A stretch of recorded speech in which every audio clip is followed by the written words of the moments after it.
Hello, YouTube. This is your auntie. I started a series about being laid off over 50. So this is a follow-up of the previous video that I loaded, I think about 2 or 3 days ago. So this is a follow-up. So I just want to tell you a little bit about what happened and how I'm handling it so far. So in March of this year, 2024, my more than half of my department was laid off. We're bought by another company. So it's like you're having two people doing the same job, so they didn't really need us. So when I was laid off, it wasn't a surprise to me because the year before, just before Christmas, there was a rumor going around that that was going to happen.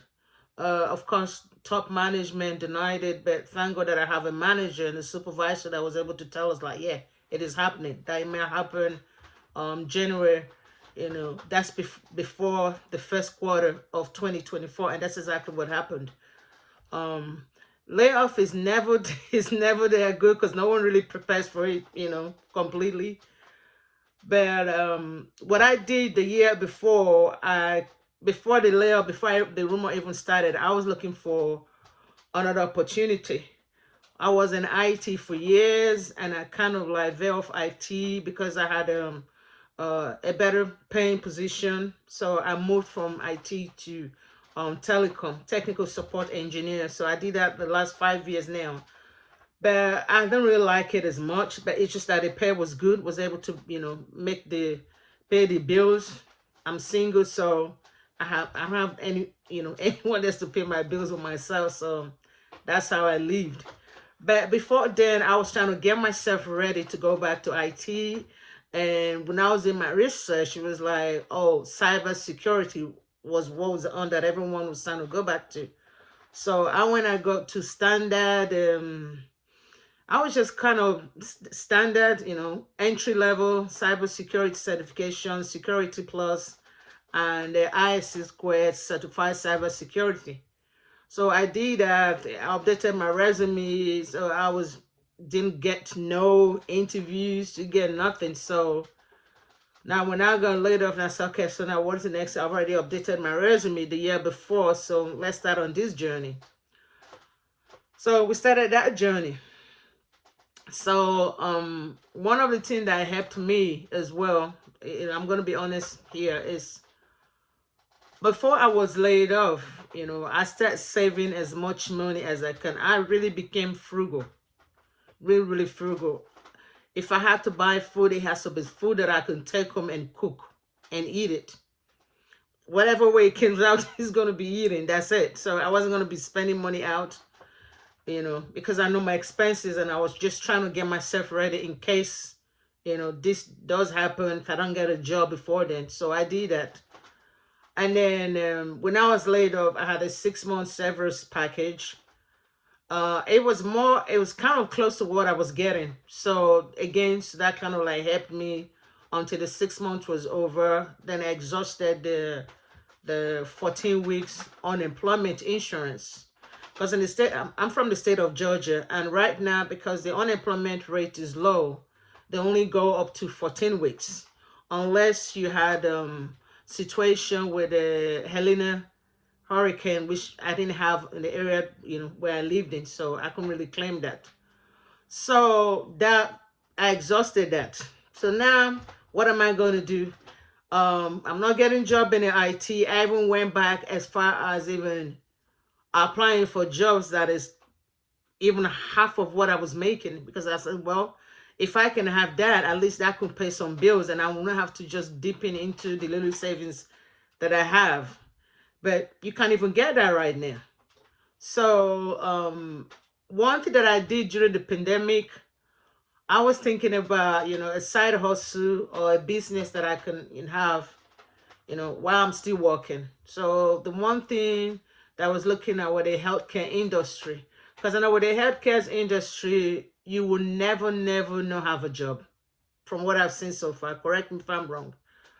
But I'm not good with blood. I'm not good with needles. So the only closest thing I can think about was to do a certified nursing assistant and have a business as an employment agency doing that. I did some research. I was able to get a license with the state, but I had to pay somebody really to get the to do the paperwork with the state because it was so much. Somebody that had done it before. That's what they do. They are a consultant. So I got everything that I needed. Now when it was time to start, it wasn't exactly what I thought. I didn't have a mentor. They have nobody to really help me. So eventually I really wasn't able to do nothing with it. You know, which I still pray that one day I'm going to be able to, maybe this new year we're going to 2025. So now that I'm not working, so I'm thinking about, okay, so what can I do right now to get some, you know, some money coming in before I really can figure out what is the next process right now. So what I did, I sent some application into a CNA, but mind you, I don't have experience in it. So my resume using IT, using technical support engineer, and at the top, at the bottom, I would just put, you know, the CNA school that I went, because I actually did pass it, but I didn't go as far as being certified in the state of Georgia, which is where I'm from. So I got 2 offers. I've decided to go with one. So hopefully in the new year, that's what I'm going to start. But at the same time, I want to look for a side hustle. I'm still looking for a job in IT, but I need to pay some bills. So the only thing I'm going to say right now, what I wanted to encourage people is this. Whatever it is as a side hustle that you can do, or something you can do, I mean, to help you to pay 1 or 2 bills, don't let that affect your pride. If you have to clean somebody's house right now to get some money in your pocket to pay some bills, do it. You know, that's what I would say. Like, you know, so really, that's really what I want to say. I just want to encourage you and say, keep your head up. It's going to get easy. This is not going to be the end of you. It's not the last. But just kind of like think to yourself, what can you do outside your house? You know, that can bring you some, that could bring you some money. You know, so keep your head up. And I'm going to make another video after this, because one of the requests for the CNA position was to do a TB test. I'm going to make another video of that, kind of like show people, you know, what a TB test, skin test look like. Because I was searching YouTube when they actually told me that I needed to do that. And I didn't see a result of what a positive would look like. So at least you know exactly when you go to do the test, you know what to expect. And also what a picture of a positive TB test is and what it actually means. So again, I'm going to encourage you, please, you know, keep your head up high. It's not the end. The layoff was not your decision. You know, it was not your decision, but you know, forge ahead, look for a different position, whatever you can do right now to help yourself.